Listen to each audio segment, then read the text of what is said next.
Hello everyone, मैं किरण Singh education channel पे आपका स्वागत करती हूँ। बच्चों, अभी तक हमने रोशन के द्वारा 10 रुपए की नोट के बारे में जाना कि उस पर एक तरफ गांधी जी की चित्र बनी है और एक तरफ 3 शेरों का चित्र बना है। सॉरी, 3 शेरों का नहीं, पीछे एक शेर है, यानी कि 4 शेरों का, लेकिन हमें 3 शेर ही दिखता है। एक शेर जो है वो पीछे है, ठीक है, लेकिन 4 शेर होते हैं। फिर हमने कुछ जानकारियां मगध साम्राज्य के बारे में जानी, चंद्रगुप्त मौर्य और चाणक्य के बारे में जाना। अब इसके आगे की मगध के बारे में जानकारी हम इस वीडियो में जानते हैं। चलिए पढ़ते हैं हम आगे का चैप्टर, आगे का टॉपिक, ठीक है। राज्य साम्राज्य से कैसे भिन्न है? भाई होता होगा ना कि राज्य, किसी को हम राज्य बोल रहे हैं, किसी को साम्राज्य बोल रहे हैं, ऐसा क्यों? फिर जाहिर सी बात है, मन में तो क्वेश्चन आते ही हैं, है ना। तो बच्चों, राज्य साम्राज्य से ऐसे भिन्न है कि जो राज्य है वो उसका एरिया थोड़ा सा छोटा होता है और साम्राज्य का जो एरिया है वो राज्य से थोड़ा सा बड़ा होता है, ठीक है। राज्य से अगर एरिया बड़ा है तो उसे हम साम्राज्य कहते हैं, अंपायर कहते हैं, ठीक है। तो जो हमारा मगध एम्पायर था, ठीक है, वो बहुत ही बड़ा था। उसका जो क्षेत्रफल था, एरिया था, वो काफी दूर तक फैला हुआ था।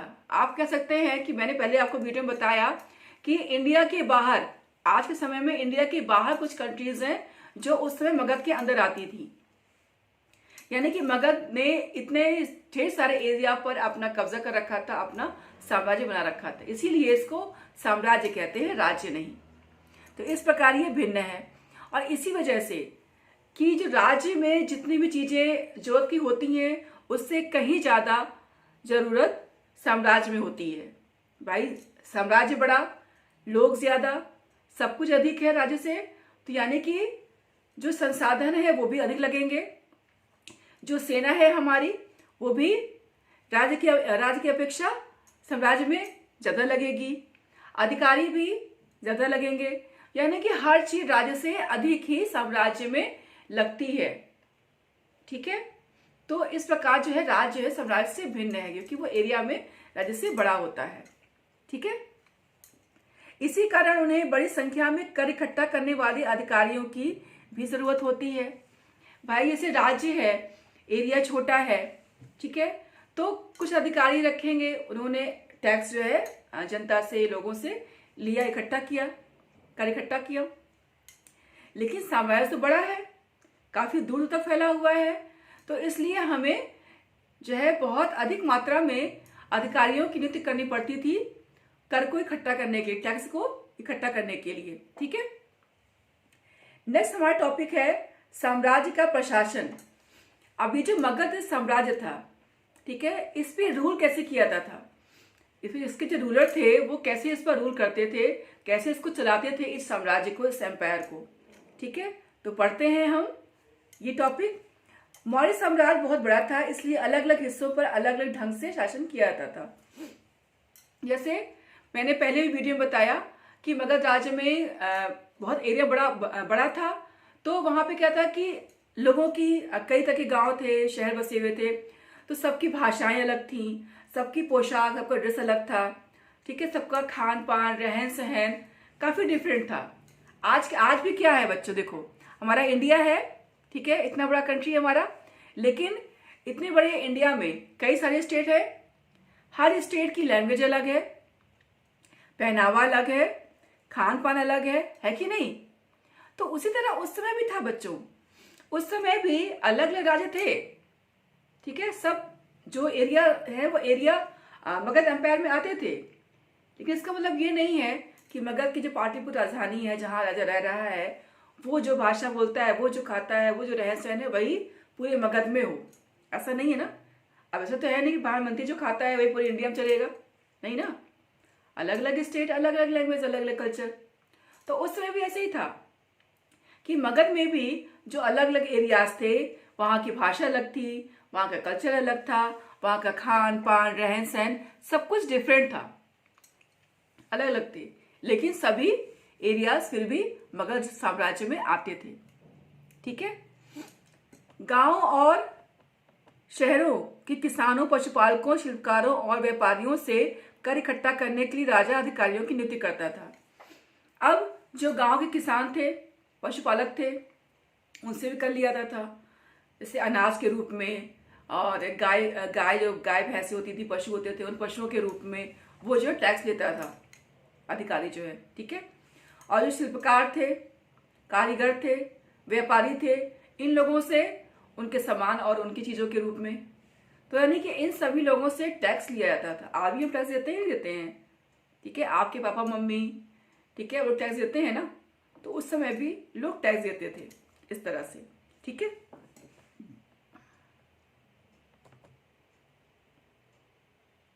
अब ये टॉपिक है आपका नजराना, लेकिन इसके बारे में बात करेंगे, ठीक है। इसका नंबर भी आएगा। ये देखिए, अर्थशास्त्र। अर्थशास्त्र में यह लिखा है कि उत्तर पश्चिम कंबल के लिए दक्षिण और भारत सोने और कीमती पत्थरों के लिए प्रसिद्ध था। संभव है कि संसाधन नजराने के रूप में इकट्ठे किए जाते थे। अब हमारा टॉपिक आया नजराना। अब मैं आपको बताती हूँ नजराना के बारे में। जो टॉपिक दिया हुआ है नजराना, ये क्या है एक्चुअल में। जो चाणक्य थे, इसके बारे में मैंने बताया पहले आपको वीडियो में। चाणक्य, जिनका नाम विष्णुगुप्त भी है, कौटिल्य भी है, ठीक है। तो उन्होंने एक पुस्तक लिखी थी, एक बुक लिखी थी, इसका नाम था अर्थशास्त्र। उसमें, उस बुक में चाणक्य ने पूरे मौर्य साम्राज्य के बारे में पूरी जानकारी लिखी है, ठीक है। तो मौर्य समाज के बारे में पूरा इतिहास आपको उनके जो बुक है अर्थशास्त्र, उसमें मिल जाएगा। तो उसमें लिखा हुआ है, उसी बुक में की लाइन है कि उत्तर पश्चिम से कंबल या और जो भी उलन मटेरियल थे वो आते थे ठंड से बचने के लिए। और आपका साउथ से आपका जैसे कर्नाटक हो गया, तमिलनाडु हो गया, यहाँ से सोने और कीमती पत्थर। अगर पता है ना बच्चों कि हमारे भारत देश को सोने की चिड़िया कहा जाता था, क्योंकि यहाँ पर सोना बहुत था, सोना और कीमती पत्थर बहुत था। लेकिन मुगलों का आक्रमण हुआ, फिर उसके बाद अंग्रेजों ने आक्रमण किया, तो बहुत सारी कीमती वस्तुएं, कीमती चीजें, सोने, हीरे जवाहरात काफी हमारे देश से लूट लिए गए,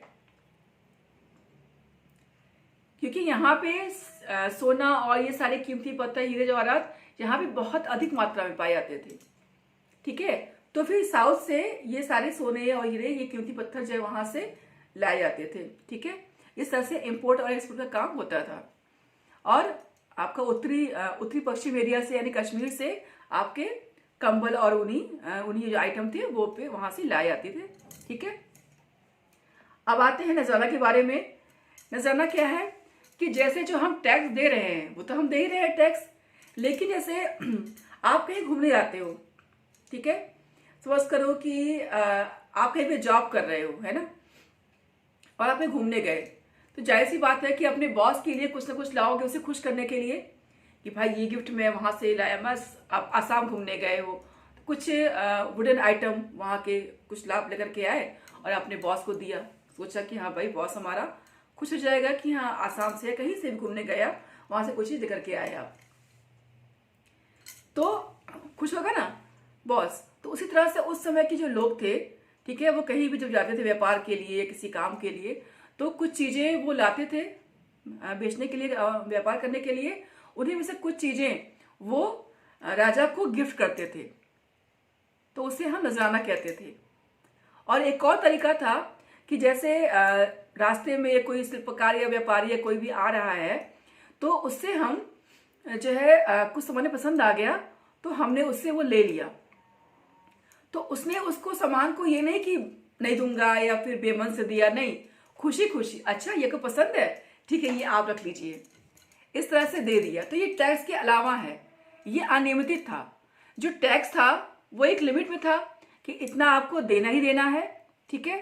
पर जो नजराना था वो उसकी कोई लिमिटेशन नहीं थी, हमारी इच्छा के अनुसार, आपकी इच्छा अनुसार जो हम खुशी खुशी आपको दे दें। आपको पसंद आया, हमें खुशी हुई, हमने आप खुशी खुशी वो चीजें आपको गिफ्ट कर दी, तो उसे हम नजराना कहते थे उस समय, ठीक है।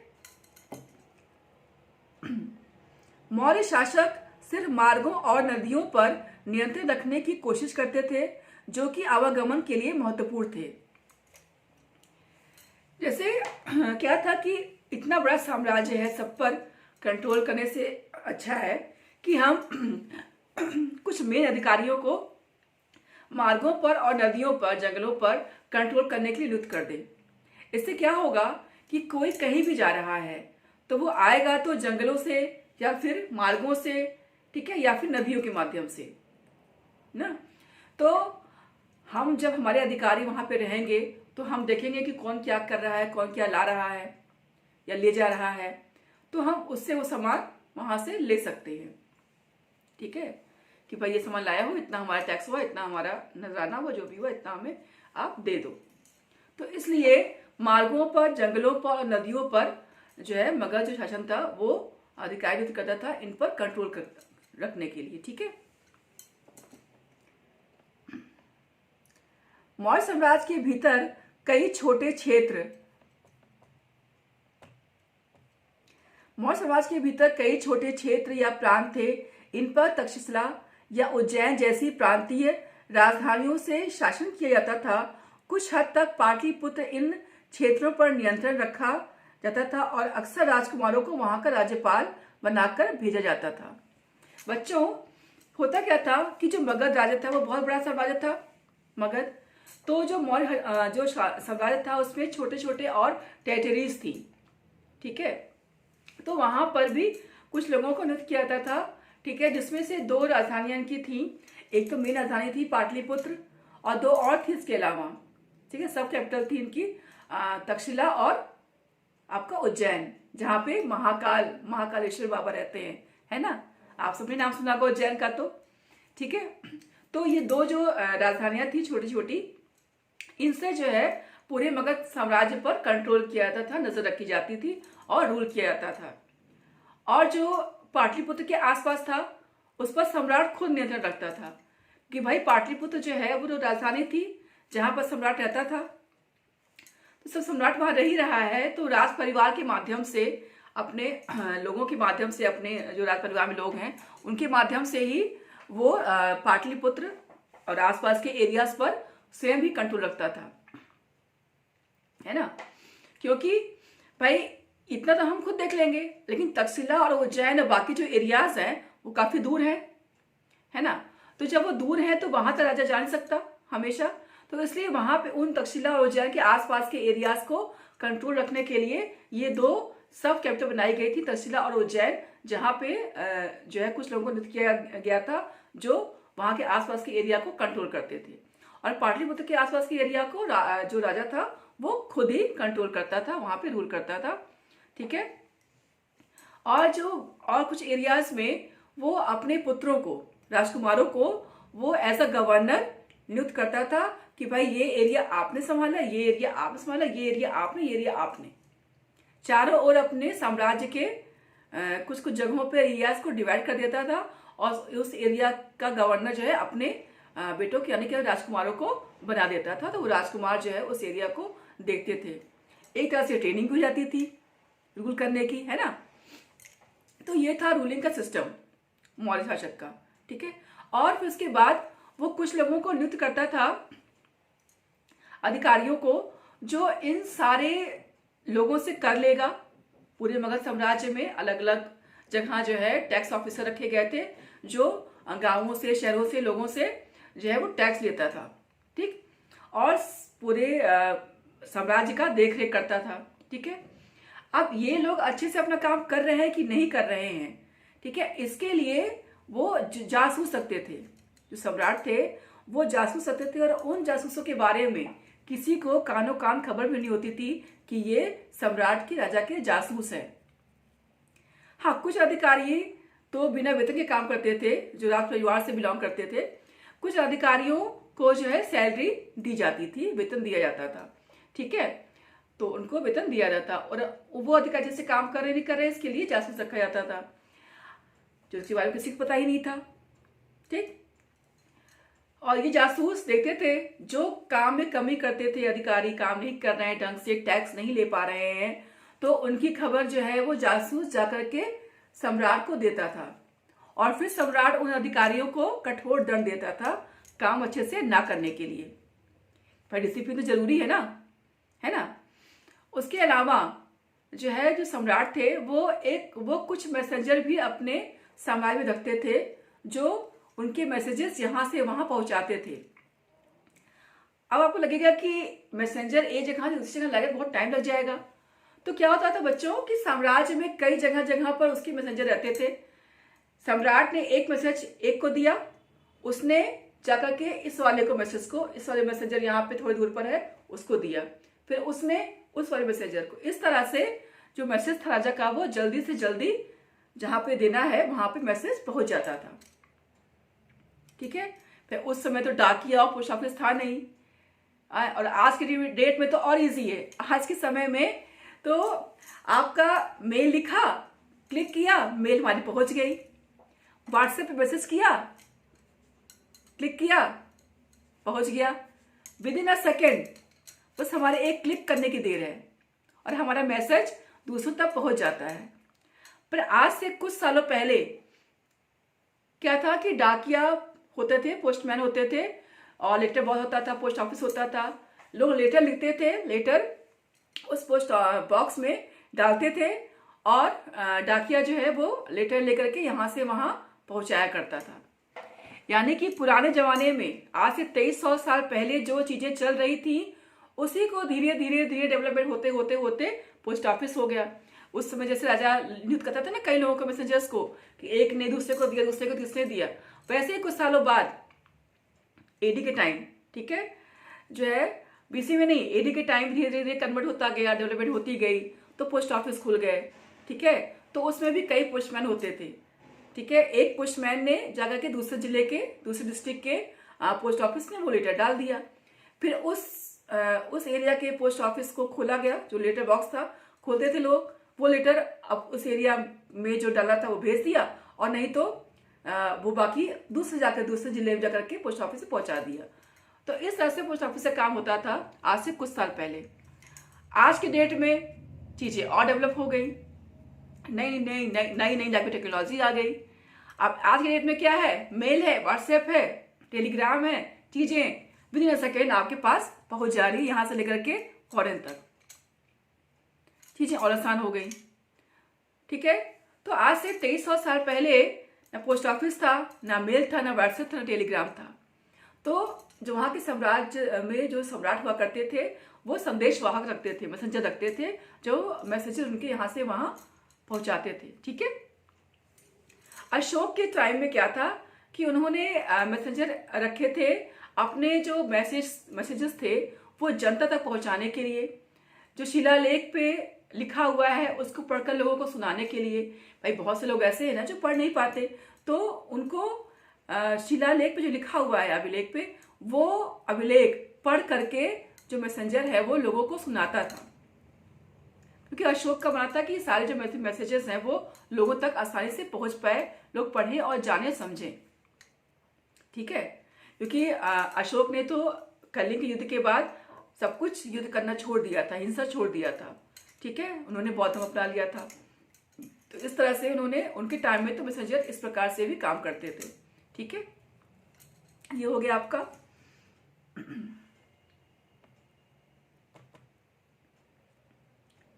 फिर हम आते हैं यहाँ पर, नेक्स्ट टॉपिक है हमारा राजधानी में सम्राट मेगास्थनीज।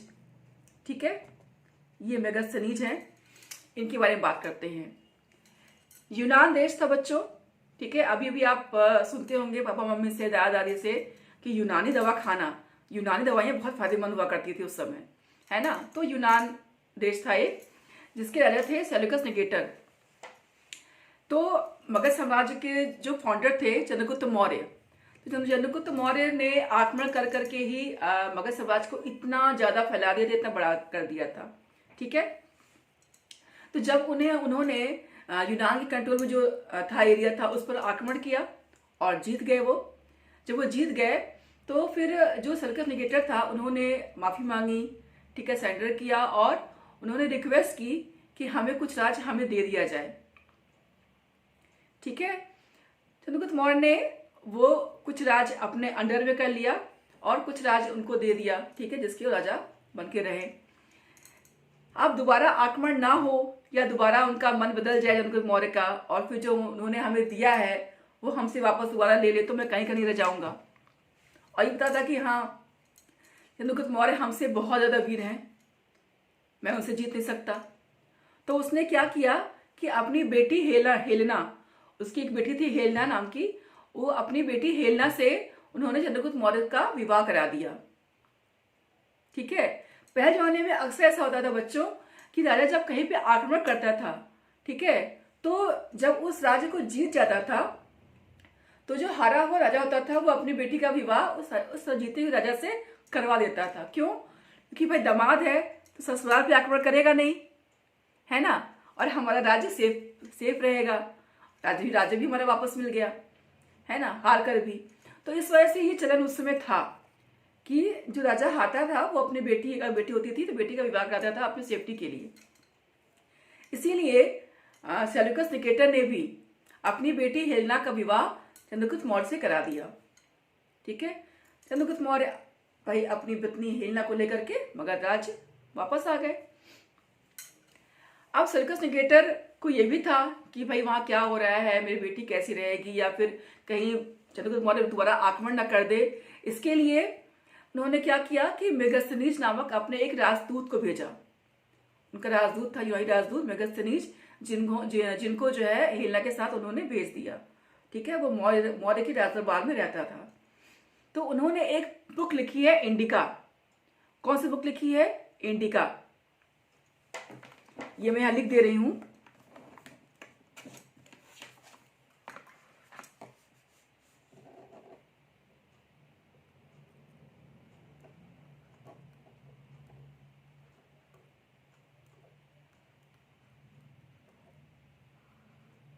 इंडिका, ठीक है, ये बुक थी, पुस्तक। मतलब ऐसे आपको याद नहीं लगेगा कि क्या है इंडिका, क्या है, तो ये मैं लिख देती हूँ। इंडिका नाम की पुस्तक थी जिसको मेगस्थनीज ने लिखा था। ठीक है, उसके बाद ये जो इंडिका पुस्तक थी, बुक थी, इसमें मेगस्थनीज ने पूरे मौर्य साम्राज्य के बारे में, उनके जो कैसे रूल करते थे, उस सब चीजों के बारे में उन्होंने अपनी इस बुक में लिखा है। तो उसी बुक का एक अंश है, पूरी बुक तो हम पढ़ा नहीं सकते, तो उस बुक का एक मेन अंश है, वो अंश मैं आपको पढ़कर सुनाती हूँ और आप भी मेरे साथ पढ़िएगा। ठीक है, मेगस्थनीज चंद्रगुप्त के दरबार में पश्चिम एशिया के यूनानी राजा सेल्यूकस निकेटर का राजदूत था। मेगस्थनीज ने जो कुछ देखा उसका विवरण दिया। यहां हम उसके विवरण का एक अंश दे रहे हैं। सम्राट का जनता के सामने आने के अवसरों पर शोभा यात्रा के रूप में जश्न मनाया जाता है। उन्हें एक सोने की पालकी में ले जाया जाता है। उनके अंगरक्षक सोने और चांदी से अलंकृत हाथियों पर सवार रहते हैं। कुछ अंगरक्षक पेड़ों को लेकर चलते हैं। इन पेड़ों पर प्रशिक्षित तोतों का एक झुंड रहता है जो सम्राट के सिर के चारों तरफ चक्कर लगाता रहता है। राजा सामान्यतः हथियारबंद महिलाओं से घिरे होते हैं। वे हमेशा इस बात से डरे रहते हैं कि कहीं कोई उनकी हत्या करने की कोशिश न करे। उनके खाने से पहले खास नौकर उस खाने को चखते हैं। वे लगातार 2 रात एक ही कमरे में नहीं सोते थे। बच्चों, जब सम्राट की शोभा यात्रा निकलती थी तो सोने की पालकी, भाई राजा है, सम्राट है, ठीक है, तो सोने की पालकी में तो बैठेंगे ही। तो सोने की पालकी होती थी जिसमें राजा बैठता था। ठीक है, आसपास उनके ढेर सारे बॉडीगार्ड होते थे। कुछ बॉडीगार्ड जो पेड़ों को लेकर चलते थे, ठीक है, जिन पर तोतों का एक झुंड होता था। ठीक है, जो तोते उनके चारों ओर घूमते थे सिक्योरिटी के लिए। ठीक है, और पता है इनके साथ कुछ महिलाएं भी थी, अंगरक्षक, हथियारबंद। ठीक है, जो हथियार को लेकर के महिलाएं इनके साथ खड़ी रहती थी, वो भी बॉडीगार्ड हुआ करती थी। ठीक है, इस प्रकार जो है उनकी शोभा यात्रा निकलती थी। अच्छा, राजा है तो रिस्क तो रहता ही है कि कोई खाने में कुछ मिला ना दे, है ना। तो जो खाना बनता था राजा का, वो यही नहीं कि चंद्रगुप्त मौर्य, अशोक, बिंदुसार, इन लोगों ने किया है। चाहे हिंदू राजा रहे हों चाहे मुस्लिम रहे हों, सभी ने, जो भी हेड रहा है, ठीक है, वो कभी भी ऐसे खाना नहीं खाता। सभी के समय में कोई ना कोई नौकर खास रखा जाता था जो पहले खाने को खाता था। ठीक है, राजा के पास बैठकर, अगर उसे कुछ नहीं हुआ, वो सही है, तब वो खाना जो राजा होता था या बादशाह होता था वो उसे खाता था सेफ्टी के लिए। भाई हेड है, अभी भी जो प्रधानमंत्री हैं, राष्ट्रपति, मुख्यमंत्री हैं, उनकी सेफ्टी के लिए बॉडीगार्ड्स होते हैं कि नहीं होते हैं, उनका खाना भी ध्यान से बनता है उसी तरह से। ठीक है, तो ये था। और जो राजा होता था बच्चों, वो कभी भी एक कमरे में नहीं सोता था। ये सभी की कहानियां हैं कि भले वो कहने के लिए महल में एक कमरा है, लेकिन 60 से 70 कमरे होते थे। तो उन 60 से 70 कमरों में राजा अलग अलग दिन सोता था। ठीक है, कभी भी वो एक कमरे में लगातार नहीं सोता था, क्योंकि भाई अगर हम लगातार एक कमरे में सो रहे हैं तो सामने वाले को पता है कि ये मेरा कमरा है, मैं इस कमरे में सोता हूँ या सोती हूँ, तो सामने वाला जब चाहेगा हम पे हमला कर सकता है। लेकिन 60-70 कमरों में तो वो ढूंढते ढूंढते थक जाएगा और भेद खुल जाएगा और हमलावर पकड़ा जाएगा। तो इसीलिए कभी भी राजा एक कमरे में नहीं सोता था। ठीक है बच्चों, फिर उसने क्या लिखा है पाटलिपुत्र के बारे में, पटना के बारे में, जो राजधानी थी जहां पर सम्राट का महल था, जहां सम्राट रहते थे, उनकी राजधानी थी, वो कितना सुंदर बना हुआ था ये देखते हैं। यह एक विशाल और खूबसूरत नगर है। यह एक विशाल प्राचीर से घिरा है जिसमें 570 बुर्ज है और 64 द्वार हैं। ठीक है, 2 और 3 मंजिल वाले घर लकड़ी और कच्ची ईंटों से बने हैं।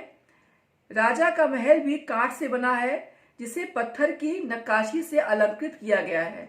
यह चारों तरफ से उद्यानों और चिड़ियों के लिए बने बसेरों से घिरा हुआ है। मतलब राजा का जो राजधानी था, जो महल था, वो इतना खूबसूरत बना हुआ था। जो मेगास्थनीज से उन्होंने वर्णन किया है कि बहुत ही खूबसूरत था। पेड़ थे, बाग बगीचे थे, जहाँ पे चिड़ियों का रैन बसेरा था, जहाँ पे चिड़िया रहती थी, है ना, झरने बनाए हुए थे, सब इस तरह से बहुत ही खूबसूरत बनाया गया था महल। महलों पर पत्थर से नक्काशी की गई थी, काठ मतलब लकड़ी, लकड़ी से वो महल बनाया गया था। मतलब बहुत ही खूबसूरत वो राजधानी थी, बहुत ही खूबसूरत उनका महल था। इसके बारे में, खूबसूरती के बारे में मेगास्थनीज ने अपनी पुस्तक इंडिका में इसका वर्णन किया है। ठीक है, तो यहाँ पर मैं वीडियो अपना समाप्त करती हूँ। ठीक है, इसकी आगे का जो टॉपिक है वो आपको मैं नेक्स्ट वीडियो में बताती हूँ। तब तक के लिए धन्यवाद।